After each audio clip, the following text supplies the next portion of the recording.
Needing to find a bigger place for herself, her husband Rob and their 4 children, Lorene Zimmerman undertook a huge build and interior design project. They wanted lots of volume, a gallery walkway above an open-plan barn area, as well as a garden big enough for a pool and their 3 dogs. They also had to have a patio to accommodate their cherished Indonesian daybed. The home would call on Lorene's myriad skills and those of architect Adrian Morris. Lovely to meet you, Adrian. Now, Lorene, this house is sensational. Thank you so much, Penang. We were extremely lucky to have Adrian as the architect on the project. We go back quite a way, so he was really in tune with what we wanted. And Adrian, talking about the architecture, what was the brief that Lorene gave you for this particular home? Lorene had some very particular ideas of her own about creating a farmhouse and a family home. There were some challenges that we had with the house in that the stand is very small.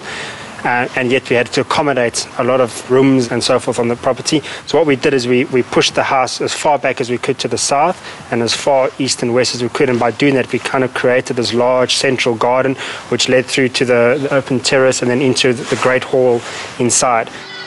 Being on the Highveld, they love entertaining and cooking outside, even on winter days. Yet, the great indoors offers more than enough room to host family and friends. Look at all this space!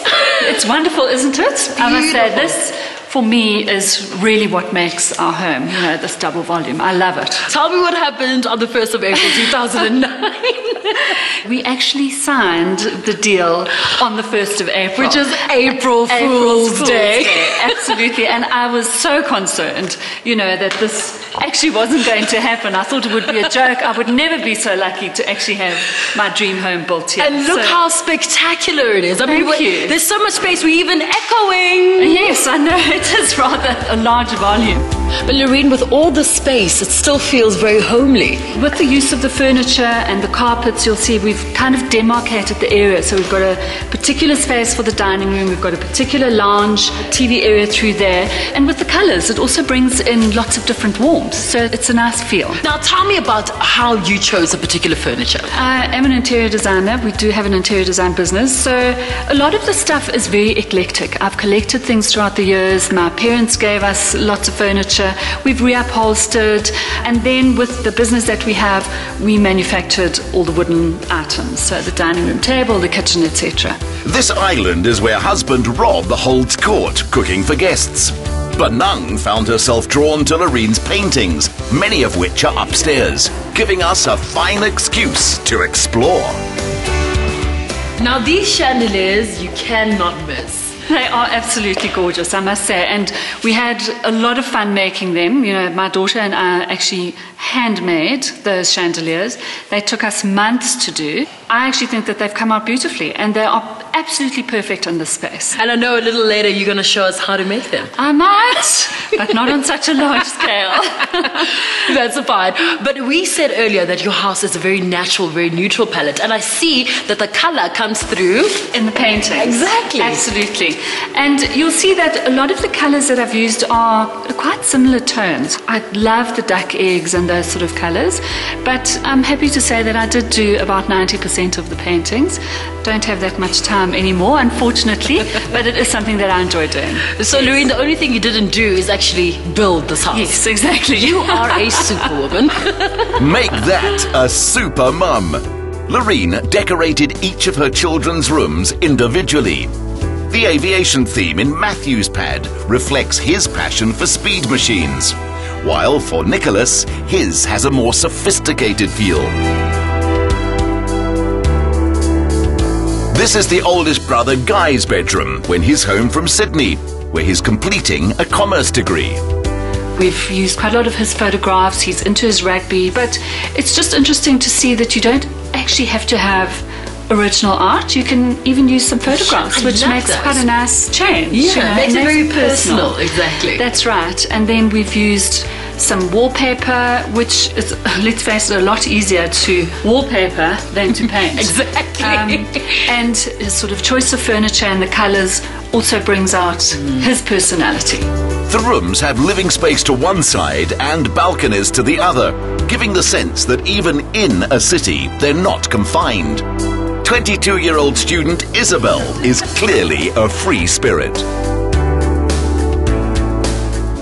This is Isabel's room. This is my favorite. Do you like You it? can tell from the moment you walk in that it's a girl's room. Absolutely, Yeah. yeah. And she is a girly girl, you know, she wasn't always. She was actually very much a tomboy growing up. Yeah. But this is definitely Isabel's style. She chose the headboard, she chose the colours, she painted the swallows on the wall herself. Beautiful. So it all just works together. It's very much an eclectic French sort of barn style. Architect Adrian Morris created a separate wing on one side of the house for Rob and Loreen to simply be themselves.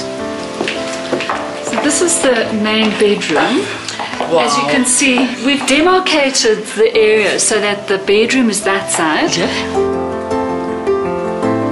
And then we've used this area as the fireplace. Oh, look at the finishes. This is exquisite. Thank you, thank Wow. you. Very personal space. And the headboard was something I saw in a movie. Just the design is actually from The English Patient, which is one of my favorite movies. And then, of course, I did the fabric insert into that. And the tea trolley, it's lovely to have breakfast in bed on the weekend when there's time. And just to sit here, you know, the sun streams in the afternoon. Yeah. So it's lovely to have this little space here. One thing I have noticed about your home, there's lots of arts and crafts, lots of bead work, Yes. all beads running throughout the house. You know, I think it comes from my sort of arty background, and I love beads, I love jewelry, real, not Yeah. real, and it's nice to have real, but, you know, I love the little details, I love colour, so, you know, what better way to bring it out than just through odd things that you can wear as well. Indeed. As with what you wear, Loreen's advice on decor is only to buy what you love. If you can't find it, make it, as she seems to have taught all her children. Matthew and Nicholas both study business science. Isabel's doing marketing, and they need look no further for a product that Mum's own designs. Hey guys. Now, Loreen, can you use any beads for this lampshade? Absolutely, as long as it's got a good weight at the bottom. That's why I'm holding it, because this shade, we've used quite heavy beads, and because of that, it's kind of pulling it over a little bit. Can you use any other beads? You can use absolutely anything. I've chosen to go with the greys and the sort of bling ones. It's going to go up into Guy's bedroom, just because that matches with our colour scheme, you know. So we've got some Zulu teething beads, which we pick up from the beach in Umhlanga, which we've also used to make those big chandeliers up there with. And then I've actually just got some plug chain and some other kind of chain going here. And then we've got lovely little faceted beads. I've chosen some grey ones and some transparent ones, and then the odd silver bead as well. Now, guys, is this something you do on a regular basis? We probably need a fair amount of arm twisting to get involved, but you know, it's always great to have the finished product in the house. Yeah, obviously for us it's great to let the girls do this every now and then, but we try and help them on the odd occasion. What is your favorite piece in this house that was made with love by Mom? Without a doubt, it's got to be those great chandeliers. I mean, all the effort we put into them really paid off in the end. All right, I'm going to help you guys. This is looking very, Great. very, Not a very problem. good. Well, Matthew can show you on that side how Yeah. to get going. How do I do this? Basically, what you're doing is you put it on here, and then you just wrap it around to the left, and then if there's any metal left over, you just And you clip twist it it off. around. All right, Yeah. let me try. It's, Don't cut yourself. I'll try. And then you twist it around. yeah, perfect. Very tight. Couple of twists. We'll Couple do of twists. Let's just chop off. Yeah, you chop We that do the up. chopping. Okay, so remember also that we've got some great wire workers in and around Johannesburg, and I actually had one of the guys just make up the wire frame for me. Should we test it? Yes, let's do it. Let's see if it works. At times, architecture can become an academic exercise, and interiors too much of a statement. This beautifully crafted house rekindles the spirit of simply making a home.